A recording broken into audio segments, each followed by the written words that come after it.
Hey students, I sure miss you. I miss you as much now as when first school was disrupted in March. But I pray for you often, pray for your families. I hope all of you are doing well, and I hope you continue to pray every day.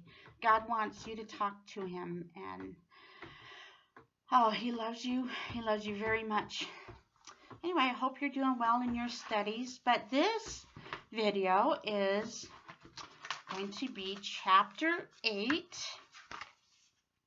to Spiky Mountain Range of the story, The Dragons of Blue Land, which is, of course, Part 3 of a wonderful series from the Classical Christian Education Selection.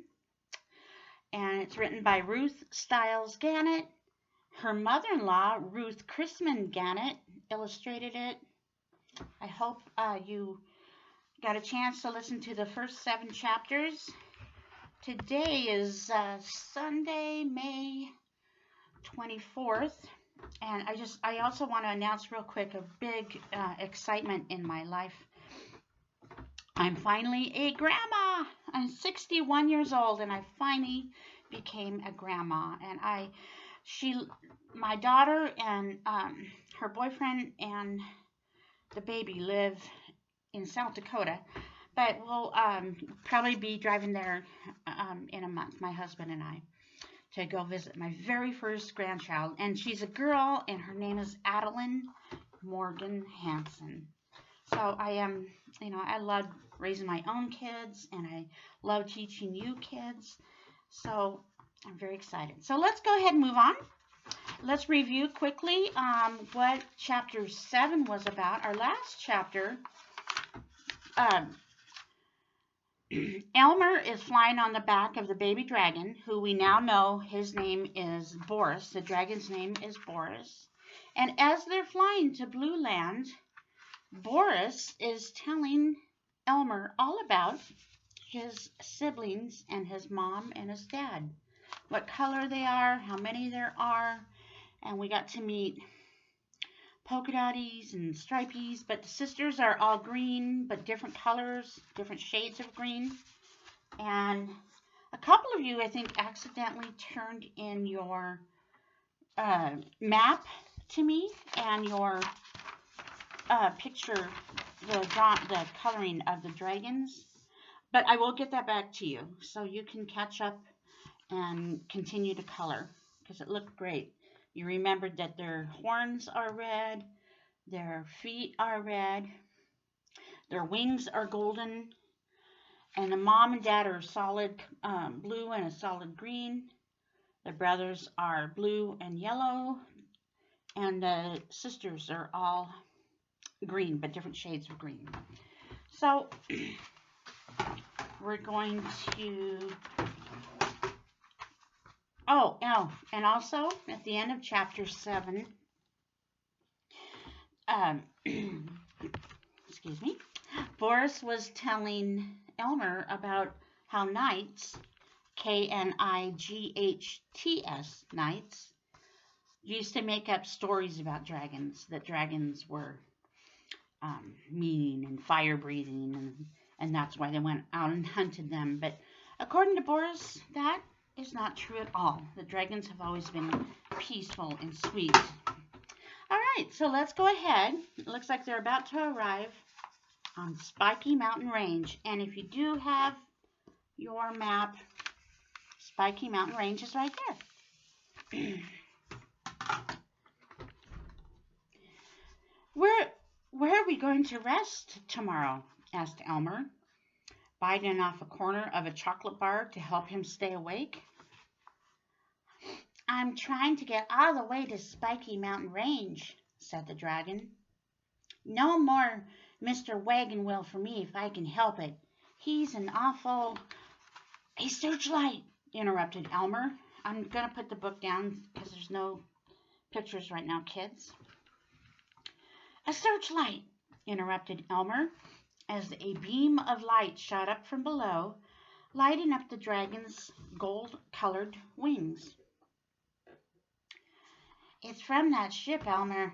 They saw me last night, too. Hold on tight. I'm going to try to dodge. I'm going to try to dodge it. So I am going to show you this for a few minutes. How the baby dragon with Elmer on top. See, there's Elmer. You can see Elmer's hat, his beanie hat. And then he has his arms around the dragon's neck, holding on tight. So, yelled the dragon, swooping, diving up and down, swerving from side to side. Elmer grabbed the dragon's neck and held on as hard as he could. He didn't dare open his eyes, but he could hear men shouting on the ship. Right, move it to the right. Faster, faster. Left now. Hey, I think something's riding whatever it is. Looks like a boy, shouted another man. Okay, I'm going to read from here, kids. And then the moon slipped behind a cloud bank. The dragon escaped the beam of light and flew frantically through the darkness while the light danced over the sky, still looking for them. Good work, said Elmer, feeling very dizzy and quite sick. But they saw us, both of us, moaned the dragon. That's all right. They don't know where we're going, and we'll have your whole family rescued by the time they decide what we are, said Elmer, wondering if it would be wiser to finish eating his chocolate bar then or later. He was still feeling sickish. I hope you're right, muttered the dragon doubtfully. On and on they flew, until at dawn they were over Seaweed Bay and Due East Lookout. The dragon swung westward over Seaweed City and landed in a forest on Spiky Mountain Range. So here they're telling us about some of these places on our map. They left from here. The ship saw them, kept flying, flying, flying. Here is Seaweed Bay. And then they landed somewhere in here in the mountains of the Spiky Mountain Range.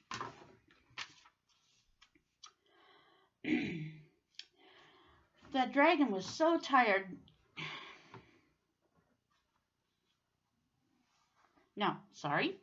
He, when they're referring to Elmer, was so tired that he fell asleep before he had time for a drink of water.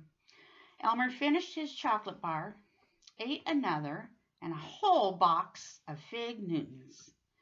Then he drank from the mountain stream and curled up beside the sleeping dragon. Oh. Luckily, they didn't know who had seen them over Seaweed City. Ever since Mr. Wagon Wheel had glimpsed the dragon Thursday, he had been trying to persuade his neighbors that he really had seen a blue demon. No one believed a word of his story, but he had bothered the whole town so much that they told him to report it to the Seaweed City Police. He had planned to go on Sunday, but changed his mind in the middle of Saturday night. He woke Mrs. Wagon Wheel. You take care of the morning milking, and I'll be back in time for dinner. I'm taking the horse and the wagon. So we do have a picture. We have Mr. Wagon Wheel. Interesting name, because he's here in a wagon with some wagon wheels, and he has his horse pulling him. But, said Mrs. Wagon Wheel. I'm off, said Mr. Wagon Wheel, and Mrs. Wagon Wheel heard the kitchen door slam behind him. So at dawn, just as he was trotting through the outskirts of Seaweed City, Mr. Wagon Wheel looked up into the sky to see what sort of day it was going to be, and he nearly fell out of his seat. The blue demon, he screamed, with a boy or something riding on its back. He looked around wildly for someone to show it to, but nobody was in sight. And by the time he reached the police station, and had found someone to listen to him, Elmer and the dragon were safely hidden in the forests of Spiky Mountain Range. So he's so shocked to see the blue demon again, his hat fell off. Okay, that is the end of chapter 8. I'm going to sign out and continue. Your next video will be chapter 9, and it's called Blue Land. All right, see you next chapter, kids.